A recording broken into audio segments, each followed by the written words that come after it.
नमस्ते।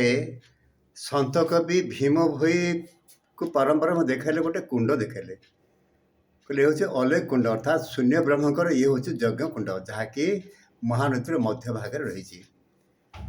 तो से जो शून्य ब्रह्मकर यज्ञ कुंड जो प्रथम यज्ञ अनुष्ठित होता प्रथम जो अग्नि प्रज्वलित होता तार किसी अंश आम देखा पुणी आम जहाँ लिखिं भविष्यवाणी आम आलोचना करवा।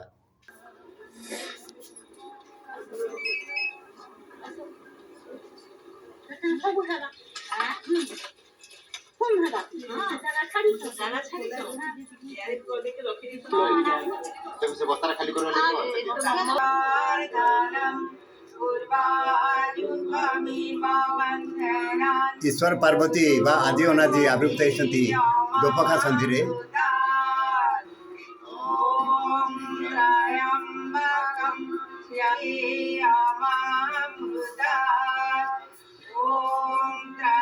उमा महेश्वर दर्शन करते बर्तमान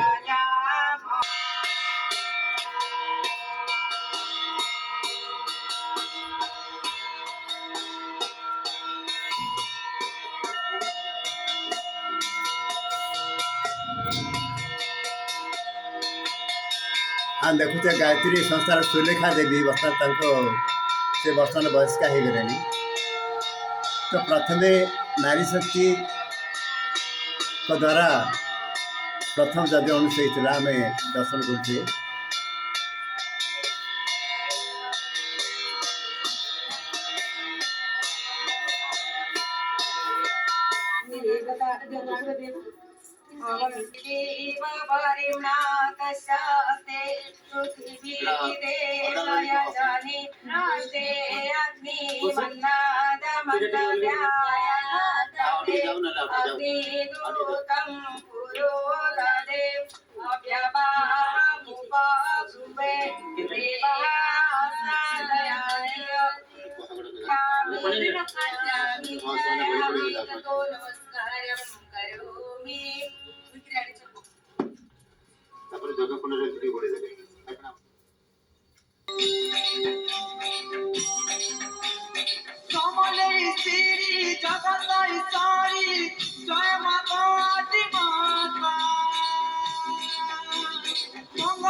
तो यज्ञकुंड आविर्भूत होवार प्राय 5-6 वर्ष पर आमर यज्ञ अनुष्ठित होता एवं वर्तमान ए नूतन यज्ञकुंड जो प्रतिदिन साप्ताहिक यज्ञ चली जो यज्ञ शुकदेव आरंभ करते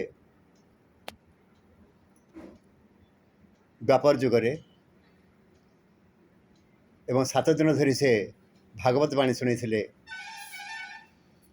गंगा नदी कूल परीक्षित महाराज को।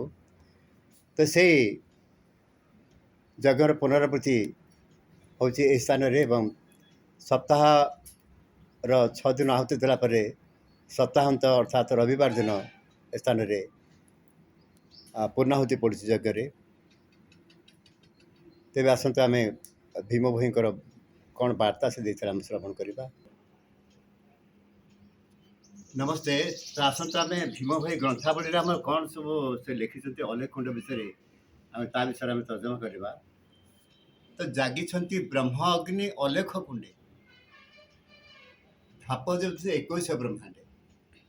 तो से 21 ब्रह्मांड पर्यंत से अग्नि धाप जाऊँ अर्थात जो कुंड निर्मित कर जो कुंड प्रत्यह गुप्त भाव आसी ब्रह्मा आसिक से स्थान आहुति देकी जाती बोली जहाँ मालिकाकार मैंने कहती एवं शिव से स्थान को परित्याग करपारे नहीं कहीं ना से जो ब्रह्म कुंड जोठी की भविष्य पृथ्वीर जनमानस को रक्षा करने गोटे सूत्र से बाहर।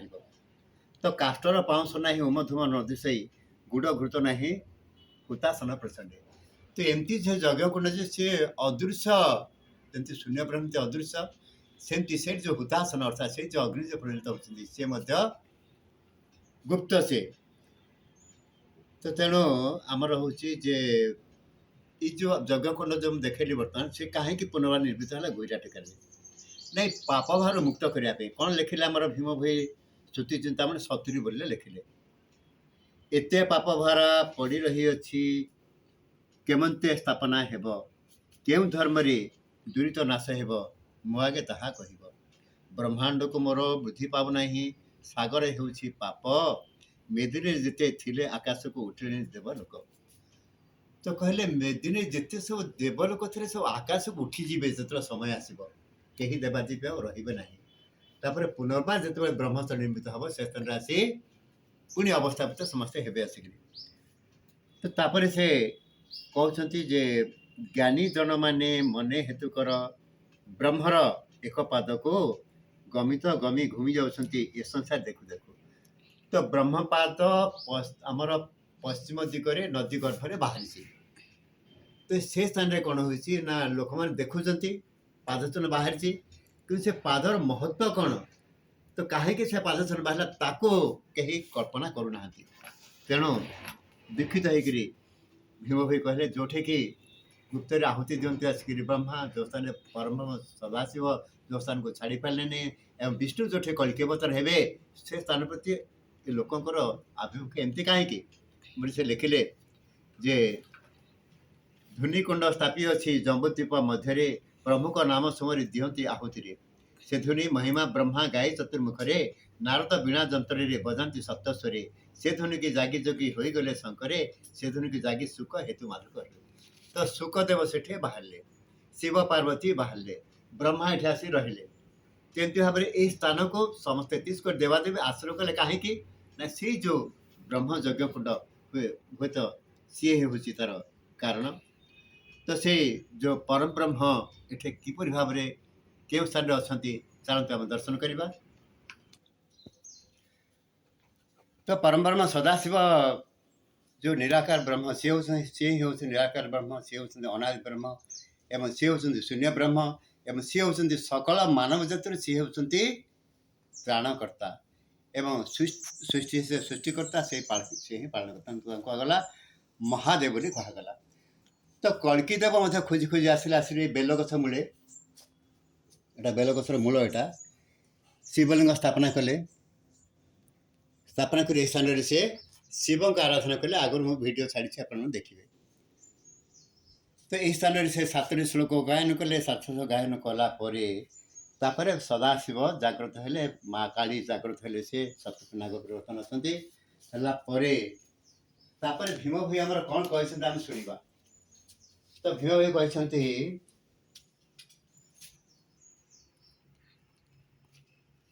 ଭୀମ ଭୋଇ କହିଲେ ଆମର ଭଜନ 289ରେ ଅନାଦି ଆଦି ସୁର ଭୂତ ପ୍ରେତ ଈଶ୍ୱର ଅଷ୍ଟାଙ୍ଗ ଯୋଗାଧାର ହେଲେ ସେ ନିରାକାର ସମ୍ପଦେ ଅଧିକାର ପାର୍ବତୀ ପ୍ରାଣେଶ୍ୱର ଯେ ଯାହା ବାଞ୍ଛା କରେ ଯାଚି ଦେଉଛି ବର ଯୋଗୀ ଯୋଗାନ୍ତି ହୋଇ ଯୋଗ ଧ୍ୟାନରେ ଯୋଗୀ ଯୋଗାନ୍ତି ହୋଇ ଯୋଗ ଧ୍ୟାନରେ। ତ ପ୍ରଭୁ ଏଠି ଯୋଗ ଧ୍ୟାନରେ ଏ ସ୍ଥାନରେ ରହିଗଲେ। କଳ୍କି ଅବତାରଙ୍କୁ ବରଦାନ ଦେଲା ପରେ ତାପରେ ଆମେ ମା କାଳୀ ଆମର ଏଠି ସପ୍ତଫେଣି ନାଗ ଉପରେ ଚାମୁଣ୍ଡାମାନ ସହିତ ଆବୃତ ହେଇ ସେ ମଧ୍ୟ ଆଶୀର୍ବାଦ ଦେଉଛନ୍ତି ଭକ୍ତମାନଙ୍କୁ। ତ ଇଏ ଦିବ୍ୟଧାମ ଦିବ୍ୟସ୍ଥଳ। ତ ମୂଳ ହେଉଛି ତାର ସେଇ ଯେଉଁ ଅଲେଖ କୁଣ୍ଡେ ଜାଗିଛନ୍ତି ବ୍ରହ୍ମ ଅଗ୍ନି ଅଲେଖ କୁଣ୍ଡେ ଧାପ ଦେଉଛନ୍ତି 21 ବ୍ରହ୍ମାଣ୍ଡେ, ସିଏ ହେଉଛନ୍ତି ମୂଳ। ତାପରେ ଚାଲନ୍ତୁ ବ୍ରହ୍ମା କାହିଁକି ଏଠି ରହିଲେ ଆମେ ସେ ବିଷୟରେ ଆଲୋଚନା କରିବା। ତ ଆମେ ଜାଣିଛେ ରାଜସ୍ଥାନର ପୁଷ୍କର ତୀର୍ଥରେ ବ୍ରହ୍ମାଙ୍କର ହାତରୁ ପଦ୍ମଫୁଲ ଖସି ପଡ଼ିଥିଲା ଏବଂ ସେଠି ବ୍ରହ୍ମା ସେଠି ପୂଜା ପାଉଛନ୍ତି ଏବଂ ଅନ୍ୟ ସଂସ୍ଥାରେ ବ୍ରହ୍ମା ପୂଜା ପାଉଛନ୍ତି। ଆମର ବହି ବାହାରିଛି ଶିଶୁପତ ମାଳିକା, ଆପଣ ଦେଖିବେ। ତ ବ୍ରହ୍ମା କାହିଁକି ଅପୂଜ୍ୟ ହେଲେ ପୁରାଣ ଯାହା ଲେଖି ସେଟା ଲେଖିଲା ପରେ ତାପରେ ମୋତେ ଉପର ମହଲରୁ ଠେଲିଦେଲା ପରେ ହାତ ଭାଙ୍ଗିଗଲା। ହାତ ଭାଙ୍ଗିଲେ ଲୁହା ବର୍ତ୍ତମାନ ଯୋଡ଼ି ହେଇଛି। ମୁଁ ଲୁହା ବର୍ତ୍ତମାନ ବାହାର କରିନି, 14 ବର୍ଷ ହେଇଗଲାଣି। କାହିଁକି ବାହାର କରିନି ଆପଣମାନେ ଅବିଶ୍ୱାସ କରିବେ, ମିଛ କହୁଛି ବୋଲିକିରି, ମିଛ କଥା ନୁହେଁ।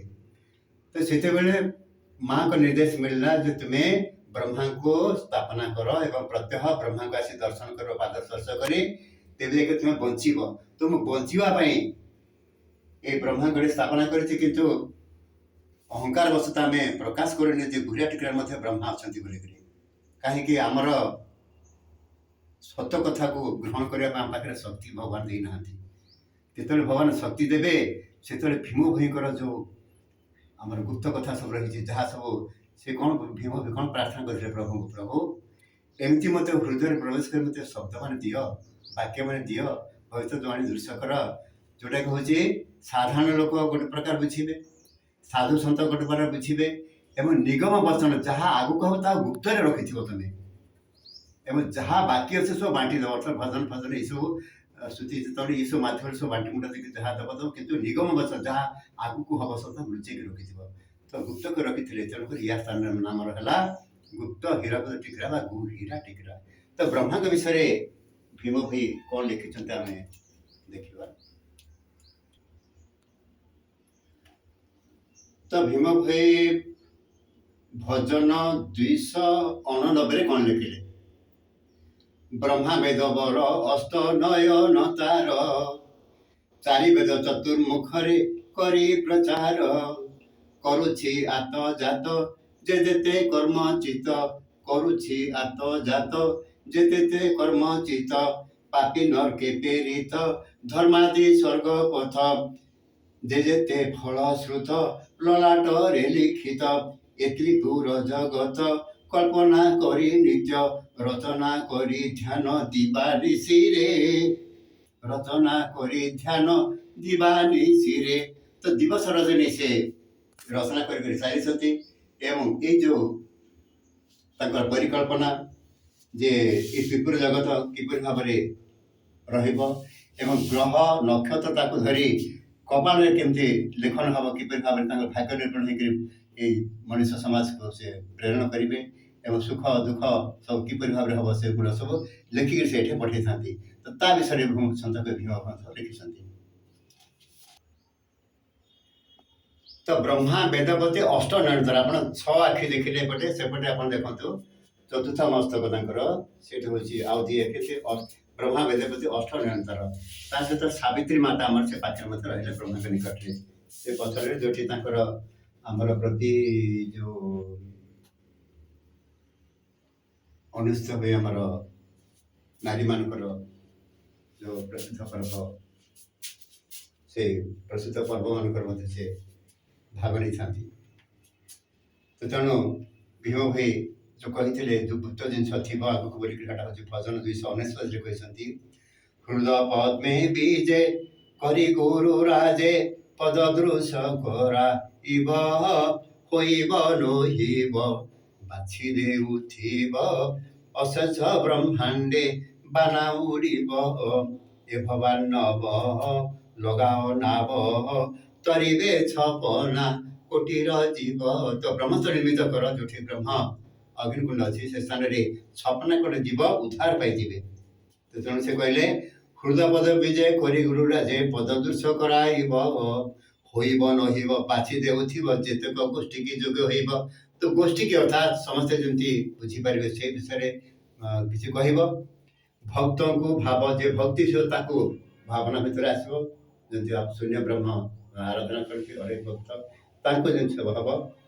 ଲଗାଅ, ତାପରେ କହିଲେ ସନ୍ଥଙ୍କୁ ଯୋଗ୍ୟ, ସାଧୁ ସନ୍ଥ ଯେଉଁମାନେ ଥିବେ ମହିମା ଧର୍ମାଲମ୍ବୀ ସାଧୁ ସନ୍ଥ ବା ଅନ୍ୟ ସାଧୁ ସନ୍ଥ, ସେମାନେ ଯେମିତି ତାର ଅଲଗା ଅର୍ଥ ବୁଝିପାରିବେ, କିନ୍ତୁ ନିଗମ ବଚନ ଗୁପ୍ତରେ ଥିବ। କାହିଁକି ନା ଯେତେବେଳେ ଗୁପ୍ତ ହୀରାକୁଦ ଟିକରା ବା ଗୁପ୍ତରୁ ହୀରାକୁଦରେ ହୀରା ଟିକରା ଯେତେବେଳେ ନିର୍ମିତ ହେବ, ସେତେବେଳେ ସେ ଗୁପ୍ତ ପେଢ଼ିର ଢାଙ୍କୁଣୀ ଖୋଲିବ କହିକି ସେ ଭଜନ 288 କ'ଣ ଲେଖିଲେ? ଅକୁଳ ମହିମା ସାଗର ତହିଁ ମଧ୍ୟରେ ବ୍ରହ୍ମ ବିହାର, ପାଇବ ଗୋଚର ସତ ବ୍ରହ୍ମଜ୍ଞାନ, ଯୋଗୀଙ୍କର ଧନ ମୁଦା ପଡ଼ିଥିଲା 4 ଯୁଗରୁ। ତ 4 ଯୁଗ ଯେଉଁ ମୁଦା ପଡ଼ିଥିଲା ସେଇ ଯେଉଁ ବ୍ରହ୍ମଜ୍ଞାନ, ତା ବିଷୟରେ କ'ଣ ଲେଖିଲେ?